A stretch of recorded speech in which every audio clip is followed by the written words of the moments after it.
Assalamualaikum. Assalamualaikum. Nama saya Manusia. Azam Allah. dari Ada. KB Kami. Al Husna. Hanya. Saya Saya. mau Mau. mendengarkan Mendengar. cerita Zaid Bisa. bin Said. Zaid. Ceritanya gini.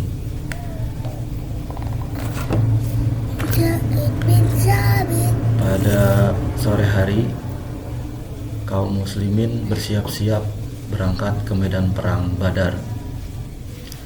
Rasulullah sangat sibuk memeriksa faksul. Seorang anak laki-laki memasuki barisan. Usianya kira-kira 13 tahun. Dia terus melangkah mendekati Rasulullah.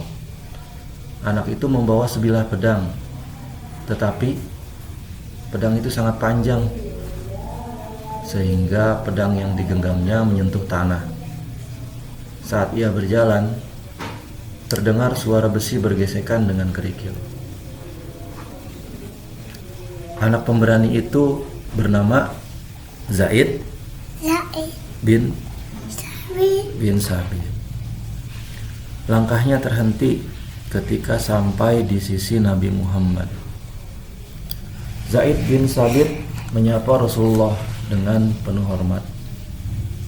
Kedatangannya menarik perhatian orang-orang.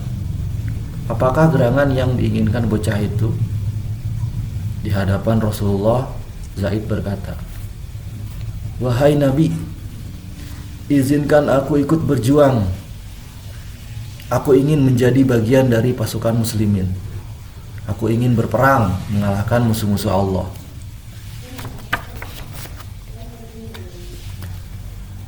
Nabi Muhammad tersenyum gembira mendengar Zaid. Beliau menatap wajah anak laki-laki itu dengan kasih sayang. Meskipun kecil, dia sudah berani berperang. Bahkan pedang pun belum mampu dipegangnya dengan baik. Aku kagum dengan keberaniannya. Tapi kamu terlalu kecil untuk berperang. Sabarlah. Suatu saat nanti kamu bisa ikut perang. Rasulullah menjelaskan kepada Zaid dengan lembut. Demikian pasukan muslimin berangkat ke perang Badar. Rasulullah berada di barisan depan sebagai pemimpin. Mereka semua bergembira bisa membela agama. Tak satu pun prajurit Islam yang ketakutan. Pasukan beriman berangkat tanpa Zaid bin Sabit. Bocah kecil itu berdiri mematung. Dia memandang sedih kepergian Rasulullah. Cita-citanya berjuang untuk Islam tidak kesampaian. Berat hatinya menerima kenyataan itu.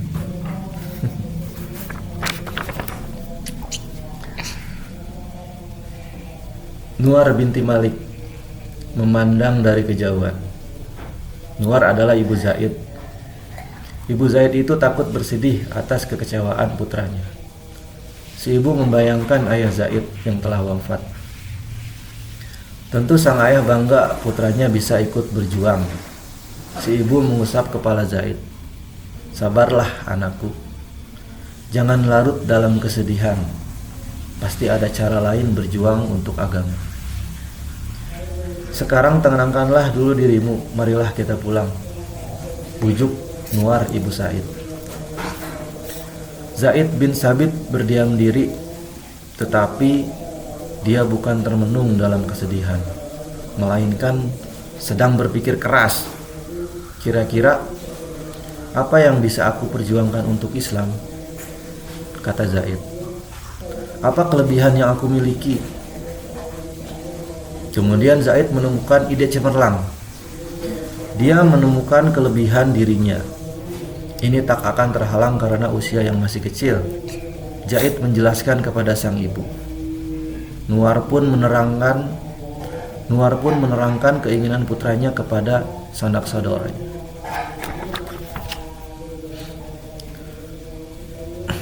Di siang hari, sanak keluarga Zaid kagum dengan keinginannya itu. Setiap rencana baik memang harus didukung. Mereka bersedia menyampaikan kepada Rasulullah. Pada waktu yang tepat, sanak keluarga Zaid beramai-ramai menemui Rasul. Wahai Rasul, Zaid ini anak yang pintar.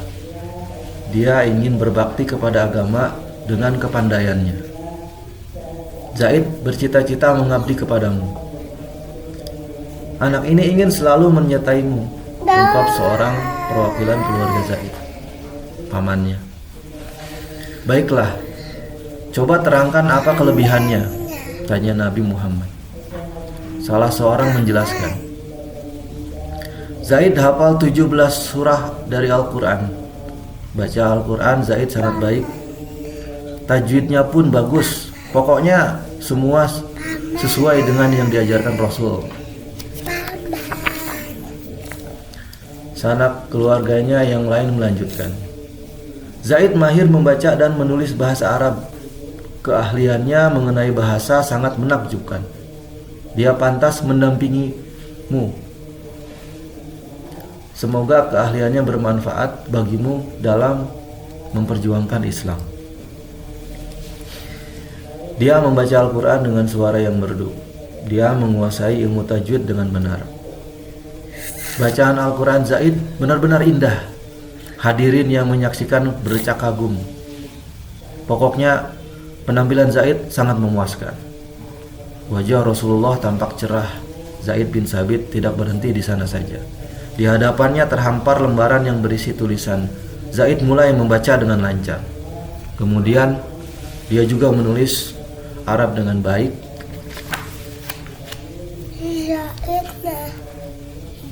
Ingat, adik-adik, di zaman itu belum ada sekolah-sekolah resmi.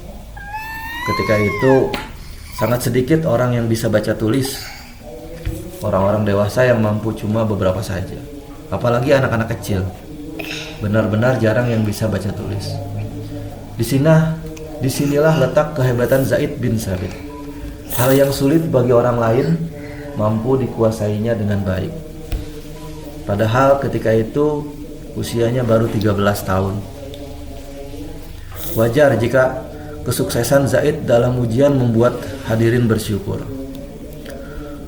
Rasulullah Shallallahu Alaihi Wasallam mengagumi keistimewaan Zaid bin Sabit.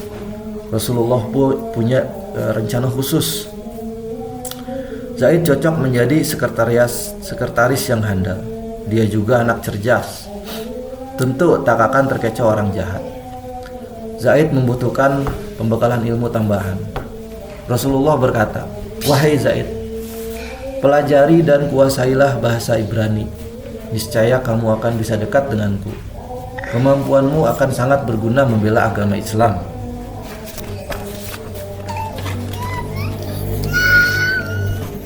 Sejak saat itu, Zaid bin Sabit menjadi sahabat dekat Rasulullah. Mengapa Nabi Muhammad menyuruh Zaid menguasai bahasa Ibrani? Bukankah itu bahasanya kaum Yahudi? Mungkin ada yang heran dengan tugas khusus Zaid. Kaum Yahudi terkenal licik dan jahat. Sejarah membuktikan kaum itu sering menipu. Umat Islam jangan sampai terjebak tipuan Yahudi. Salah satu caranya dengan menguasai bahasa Ibrani. Zaid menyadari betapa penting tugasnya. Kemampuannya menguasai bahasa Ibrani sangat bermakna. Dia akan paham gelagat buruk Yahudi melalui bahasa. Tanpa menunda-nunda, Zaid langsung beraksi. Dengan tekun, dia mempelajari bahasa Ibrani. Dia mendengarkan dan menyimak percakapan orang-orang Yahudi.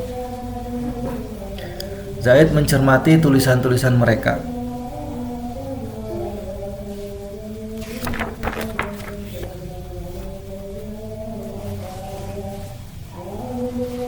Mau ditulisin nggak ceritanya? Sini duduk lagi dong. Mau tulisin? Nah, naik.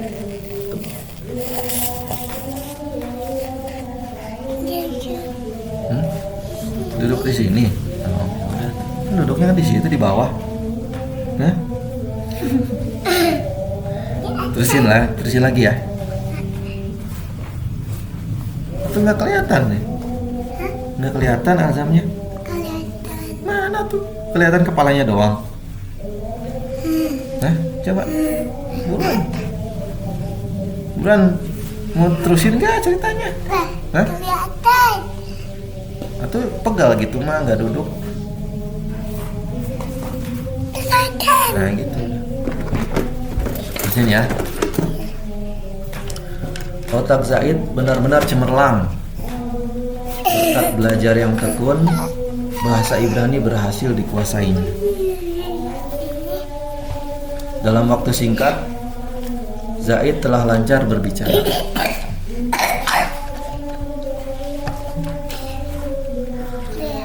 Zaid telah lancar berbicara, membaca dan menulis. Nabi Muhammad menyambut gembira keberhasilan Zaid.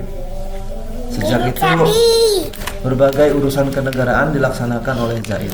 Dia telah menjadi sekretaris negara di usia masih belia. Wahai Zaid, datanglah kemari.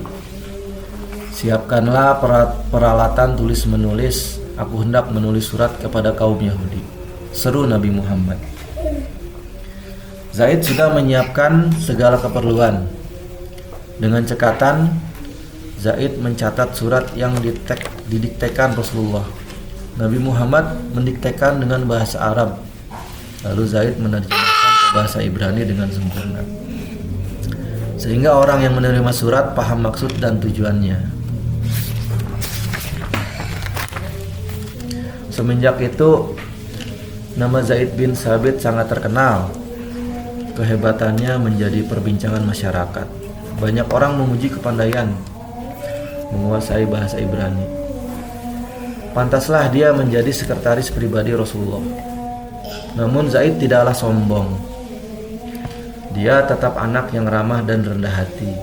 Baginya, kehebatan ilmu bukan untuk dibangga-banggakan, tetapi diamalkan untuk kebaikan. Selain itu, Zaid mendapat tugas tambahan dari Rasulullah. Dia harus mempelajari bahasa Suryani, suatu bahasa asing yang kuno. Saat sedikit orang menguasainya, tantangan berat itu diterima dengan gembira oleh Zaid. Halangan maupun rintangan tidak membuatnya menyerah. Akhirnya, bahasa Suryani berhasil dikuasainya dengan baik. Rasulullah semakin bangga dengan Zaid. Anak pintar itu melanjutkan tugasnya sebagai penerjemah. Peran Zaid sebagai sekretaris semakin penting. Tugasnya bukan lagi sekedar surat menyurat, bukan pula hanya menerjemahkan bahasa asing. Ada tugas mulia yang dipersiapkan Rasulullah baginya. Zaid juga bertugas menjadi penulis wahyu. Jika wahyu turun, Rasulullah segera memanggil Zaid. Nabi Muhammad mendiktekan ayat Al-Quran yang baru turun. Lalu Zaid menuliskannya dengan sempurna. Dengan demikian, ayat-ayat Al-Quran tercatat dengan baik. Nekok. Kemudian, Rasulullah pun wafat. Zaid bin Sabit sudah menjadi pria dewasa. Dia semakin disegani karena luas ilmu. Umat Islam bertanya kepadanya tentang Al-Quran. Zaid pun mampu menjelaskan dengan baik. Zaid bin Sabit diangkat menjadi penasihat kaum muslimin. Berbagai kesulitan mereka selesaikan bersama Zaid. Bahkan, Khalifah pun meminta pendapatnya dalam menyelesaikan masalah. Dengan senang hati, Zaid membantu umat Islam. Semakin lama, Zaid bin Sabit semakin tua. Hingga datanglah ajal dan Zaid pun wafat. Nangis dong. Nangis. Dia meninggal dunia setelah banyak berjasa kepada agama dan masyarakat. Perjuangannya dimulai sejak kecil hingga akhir hayat. Kaum muslimin sedih dengan kematian Zaid. Mereka kehilangan tokoh penting dalam ilmu pengetahuan. Bahkan Abu Hurairah berkata, telah meninggal dunia samudra ilmu umat ini. Sekian. Terima kasih. Assalamualaikum. Ya, wassalamualaikum warahmatullahi wabarakatuh.